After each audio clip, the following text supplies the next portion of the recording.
Abadobi abathola isidumbu sentombazanyana eseyishonile Sintanta edamini eliseSeville village. Kuthiwa-ke izinsizwa ezintathu bezidoba-ke izinhlanzi ngesikhathi zibona isidumbu siyinqunu-ke Sintanta edamini eliseBushbuckbridge empumalanga-ke ngesonto ngomhla ka-12 kuMashi. Kuthiwa-ke khuluma-ke umsizi wenduna-ke yendawo Simon Mthabile utshele-ke abedelisani ukuthi bakwazile ukuhlonza intombazane. Kuthiwa-ke le ntombazane befunda grade 11 eManyangani High School.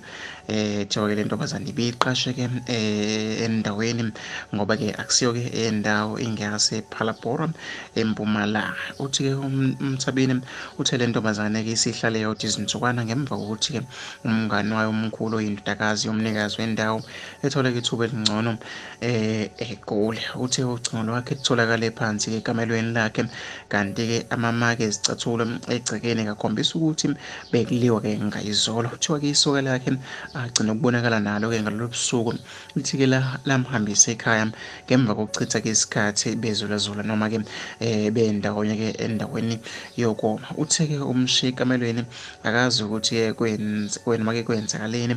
Ngemva kwalokho kubukeka sengathi-ke ubulawele kwenye indawo ngaphambi kokuthi-ke isidumbu sakhe saphonswa-ke edamini wey'ngane zakwethu.